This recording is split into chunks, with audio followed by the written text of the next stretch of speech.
जैन साथियों, नमस्कार। आप सभी का फिर से स्वागत है।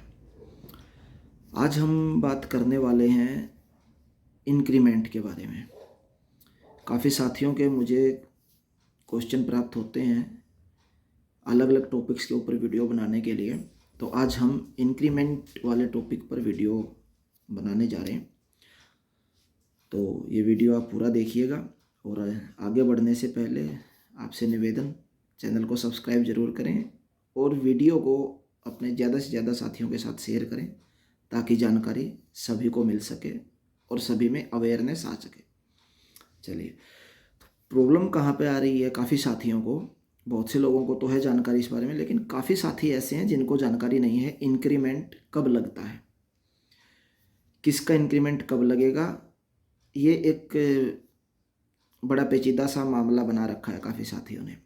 देखिए, इंक्रीमेंट लगने के तरीके क्या थे, पहले भी थे अभी भी थे। एक इंक्रीमेंट होता है आपकी अपॉइंटमेंट डेट के अनुसार। सबसे बड़ी बात, आपकी अपॉइंटमेंट कब की है उसके हिसाब से आपका इंक्रीमेंट लगता है।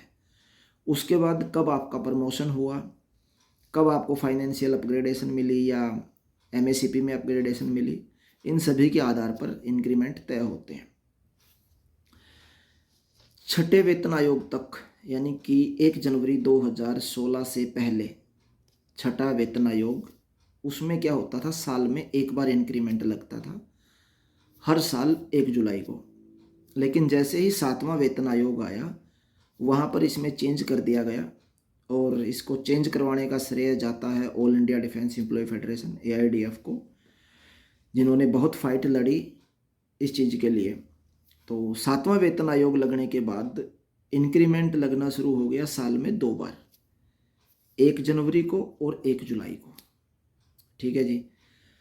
अब इसको हम कैसे समझते हैं, मैं आपको एक उदाहरण के तौर पे समझा देता हूँ। मान लो कि कोई कर्मचारी 2013 में भर्ती होता है। ठीक है, पहले क्या था, 6वें वेतन आयोग में। अगर ध्यान से सुनिएगा आप मेरी बात, भले ही वीडियो को पॉज करके सुनिएगा या पेज पे लिखते जाइएगा। अगर कोई कर्मचारी 1 जनवरी 2013 को भर्ती हुआ है, उसकी अपॉइंटमेंट 1 जनवरी 2013 की है, तो 30 जून 2013 को उसे 6 महीने नौकरी में पूरे हो जाते हैं। तो उसका इंक्रीमेंट लगना था 1 जुलाई 2013 को, क्योंकि एक कंडीशन पहले भी थी और आज भी है कि आपका इंक्रीमेंट तभी लगेगा जब आपकी सर्विस कम से कम 6 महीने की कंटिन्यू हो गई हो। कंटिन्यू सर्विस, कंटिन्यू सर्विस क्या होती है, बीच में सर्विस ब्रेक नहीं हुई हो। इसका टॉपिक अलग किसी दिन हम चर्चा करेंगे। तो आपकी कंटिन्यू सर्विस 6 महीने की या उससे ज़्यादा की होनी चाहिए, कम से कम 6 महीने जरूर होनी चाहिए, तभी आपका इंक्रीमेंट लगता था और आज भी लगता है। तो अगर आपकी अपॉइंटमेंट 1 जनवरी 2013 की थी, तो आपका इंक्रीमेंट लगने के लिए आप एलिजिबल हैं 1 जुलाई 2013 को। लेकिन अगर आपकी अपॉइंटमेंट 2 जनवरी 2013 के बाद की है, चाहे वो 2 जनवरी 2013 की हो या 30 जून 2013 की हो, तो आप 1 जुलाई 2013 को इंक्रीमेंट लगने के लिए एलिजिबल नहीं थे, क्योंकि 6 महीने पूरे नहीं हुए थे। तो आपकी जो इंक्रीमेंट लगना था, आपका इंक्रीमेंट लगना उस टाइम पे 1 जुलाई 2014 को, क्योंकि उस टाइम पे सिर्फ साल में एक बार ही इंक्रीमेंट लगता था और वो लगता था 1 जुलाई को। तो 1 जुलाई 2013 तक आपके 6 महीने पूरे नहीं होते थे, इसलिए आपका इंक्रीमेंट 1 जुलाई 2014 को लगना था। यहाँ तक क्लियर? उस इन्हीं त्रुटियों को देखते हुए AIDF इसके ऊपर फाइट कर रही थी कि भाई जो कर्मचारी 1 जनवरी को अपॉइंट हुआ है उसका तो 1 जुलाई को लग जा रहा है, 1 जुलाई 13 को। लेकिन अगर कोई कर्मचारी 2 जनवरी 2013 को अपॉइंट हुआ है तो उसका लगेगा 1 जुलाई 2014 को जाके। तो यहाँ पे काफ़ी त्रुटियाँ थी, तो इस करके फेडरेशन ने फाइट करी और आखिर में जीत हासिल करी। और फिर 7वें वेतन आयोग से ये लागू हो गया कि भाई ठीक है, साल में 2 बार इंक्रीमेंट लगेगा। एक इंक्रीमेंट लगेगा 1 जनवरी को और दूसरा लगेगा मतलब 1 जुलाई हर साल की। लेकिन एक कर्मचारी को साल में एक बार ही मिलेगा, जिसका इंक्रीमेंट 1 जनवरी को लग गया उसका इंक्रीमेंट हर साल 1 जनवरी को ही लगेगा, और जिसका इंक्रीमेंट 1 जुलाई को लगा है उसका इंक्रीमेंट हर साल 1 जुलाई को ही लगेगा। तो इस संदर्भ में गवर्नमेंट ऑफ इंडिया का मिनिस्ट्री ऑफ फाइनेंस का एक लेटर इश्यू हुआ था 31 जुलाई 2018 को। उस लेटर के तहत मैं आपको पढ़ के बता देता हूँ, वो लेटर मैं मेरे सामने रखे हुए हूँ।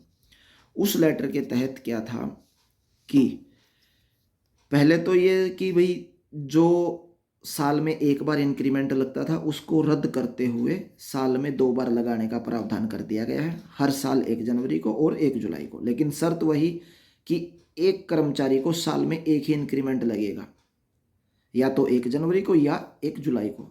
जिसका 1 जनवरी को लग गया उसका हर साल 1 जनवरी को लगेगा, और जिसका 1 जुलाई को लग गया उसका हर साल 1 जुलाई को लगेगा।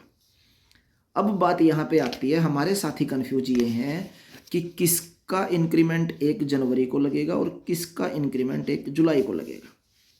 इसमें मैं स्पष्ट कर देता हूँ, ये बिल्कुल क्लियर है, कोई इफ और बट नहीं है, बिल्कुल क्लियर चीज़ है गवर्नमेंट ऑफ इंडिया की गाइडलाइंस के अनुसार कि जो साथी, उदाहरण के लिए आप साल पकड़ लो 2017 का, जो साथी 2 जनवरी 2017 को अपॉइंट हुआ, 2 जनवरी मैं इसलिए ले रहा हूँ क्योंकि 2 जनवरी का इंक्रीमेंट पहले लगेगा, ठीक है। 2 जनवरी 2017 को अगर कोई साथी भर्ती हुआ है या 1 जुलाई 2017 को, ठीक है, 2 जनवरी से लेके 1 जुलाई 2017 के बीच जो भी भर्ती हुआ है उसका इंक्रीमेंट लगेगा 1 जनवरी 2018 को, क्योंकि जो 2 जनवरी को भर्ती हुआ उसके 1 जुलाई तक 6 महीने पूरे नहीं होते हैं। तो 2 जनवरी से और 1 जुलाई के बीच 2 जनवरी भी इसमें काउंट होगी और 1 जुलाई भी काउंट होगी, वो उसका इंक्रीमेंट लगेगा 1 जनवरी 2018 को, ठीक है जी। अब दूसरा पहलू क्या है कि 1 जुलाई तक का तो जनवरी में आ गया। अब जो 2 जुलाई को भर्ती हुआ है, 2 जुलाई से लेके और 1 जनवरी के बीच में, ठीक है, यानी कि 2 जुलाई 2017 को, ठीक है, 2 जुलाई 2017 को जो भर्ती हो गया और 1 जनवरी 2018 को, इन दोनों के बीच में 2 जुलाई भी इसमें काउंट है 17 की और 1 जनवरी 18 भी इसमें काउंट है, उनका इंक्रीमेंट लगेगा 1 जुलाई 2018 को, क्योंकि 2 जुलाई वाले के भी 6 महीने 1 जनवरी 18 को पूरे नहीं हो रहे हैं और 1 जनवरी वाला तो भर्ती अभी अभी हुआ है। फिर से मैं इसको थोड़ा क्लियर कर देता हूँ। जो साथी 2 जनवरी 2017 को भर्ती हुआ, इसके हिसाब से आप अपने ईयर काउंट कर लेना कि कौन से ईयर में किस डेट में आप भर्ती हुए हैं, बीच की डेट आप काउंट कर सकते हैं। जो साथी 2 जनवरी 2017 से लेके 1 जुलाई 2017 तक अपॉइंट हुआ है, 2 जनवरी भी काउंट है और 1 जुलाई भी काउंट है, उस साथी का इंक्रीमेंट लगेगा 1 जनवरी 2018 को। और जो साथी 2 जुलाई 2017 से लेके 1 जनवरी 2018 के बीच में भर्ती हुआ है, अपॉइंट हुआ है, उसमें 2 जुलाई 2017 की डेट भी काउंट है और 1 जनवरी 2018 की डेट भी काउंट है, उसका इंक्रीमेंट लगेगा 1 जुलाई 2018 को, ठीक है। मेन मुद्दा ये है कि न्यू अपॉइंटेड बंदे का इंक्रीमेंट 6 महीने की नौकरी पूरी होने के बाद लगेगा।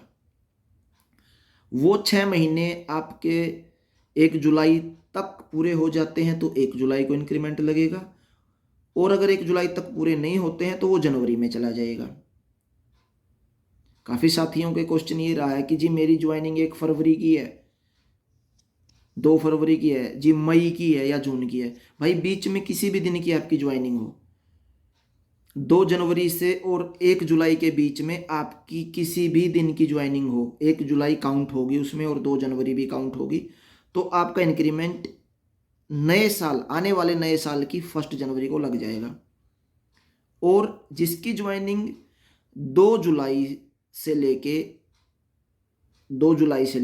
1 जनवरी तक है, उसका इंक्रीमेंट जो से साल की वो 1 जनवरी है उस साल के 1 जुलाई को लग जाएगा। या यूं कह लो कि जो 2 जुलाई जिस साल की है उससे अगले साल की 1 जुलाई में आपका इंक्रीमेंट लगेगा, क्योंकि वो 6 महीने से ज़्यादा हो चुकी है आपकी सर्विस। मिनिमम 6 महीने होनी चाहिए, उससे ऊपर चाहे वो 10 महीने की हो, 11 महीने की हो, 11.5 महीने की हो सर्विस। तो ये है फंडा सिंपल इस चीज़ का।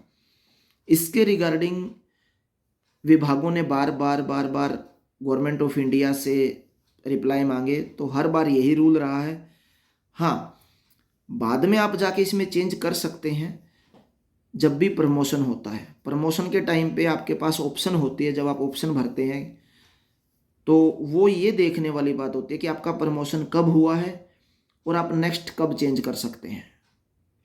इस चीज़ के ऊपर अगर आपको प्रमोशनल इंक्रीमेंट के लिए अगर आपको वीडियो चाहिए तो मैं दोबारा इसका वीडियो बना दूंगा, क्योंकि ये वीडियो काफ़ी लंबा हो जाएगा अगर मैं इसी में सारा लगाऊंगा। ये सिर्फ न्यू अपॉइंटेड बंदों के लिए था।